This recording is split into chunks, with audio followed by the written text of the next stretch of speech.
Now, so whatever the subject under discussion, there are good reasons for believing things, and there are bad reasons. And the problem here is that religion has made bad reasoning into an art form. And if there is something worth discussing in the experience of a Buddha or a Jesus, as I think there is, I think there really is a there. I think it is possible to have a rare and beautiful and transformative experience. And we can call that spirituality or mysticism. If there's something worthy of discussion there, it should be susceptible to rational inquiry. And we can hold mystics and contemplatives to the highest standards of empirical rigor and logical coherence. It's simply a myth to say that we can't.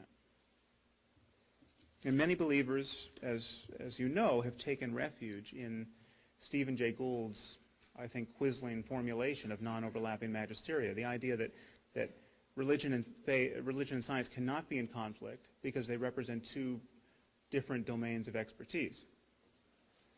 Well, let's see how this works.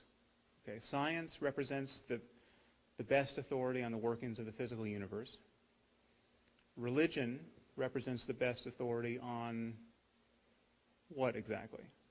The non-physical universe? Probably not.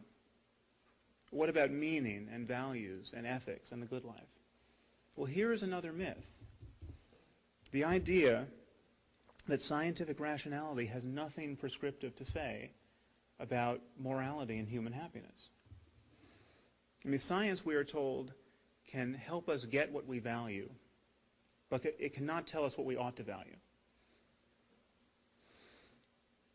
I mean, many of us believe that we can scan people's brains while they make a variety of moral judgments, but we'll never be in a position to say what judgments they should have made.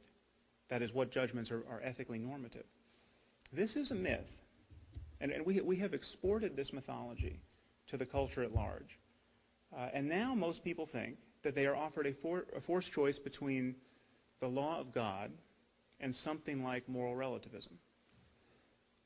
And as a result, most people, even most scientists and secularists, have ceded all discussion about meaning and values and morality to the care of theologians and religious apologists, more or less without argument. And this is what has kept religion in such good standing, even while its authority has been battered and nullified on every other question of significance. Now, I'm convinced this has been a huge mistake, intellectually first, but also politically, morally, even spiritually. Once we understand human happiness, once we understand morality as being inextricable from happiness, not just human happiness, but the difference between happiness and suffering in conscious creatures like ourselves, then we see that it will be susceptible to empirical inquiry and rational discussion. I mean, are there objective facts to be known about the causes of human happiness? Surely there must be. I mean, it does not seem too soon to say that love is generally better than hate and compassion better than cruelty. I mean, it may be a very long time, as anyone in this room can appreciate, before we fully understand the basis for the deepest psychological well-being in terms of genes and social structures and economic systems. But it is not too soon to say that something like honor killing doesn't figure prominently in it.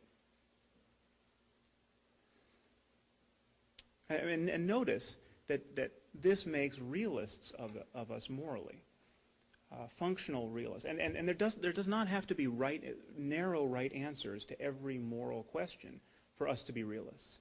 I mean, the difference between right and wrong can be like the difference between food and poison.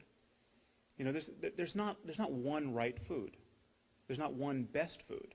But that does not obviate all distinction between food and non-food. We can have it's quite possible that at the end of the discussion, 10,000 years from now, we will have a band of morally appropriate, which is to say, behaviors and thoughts conducive to the deepest human happiness. in any given situation. It'll be like food as opposed to poison.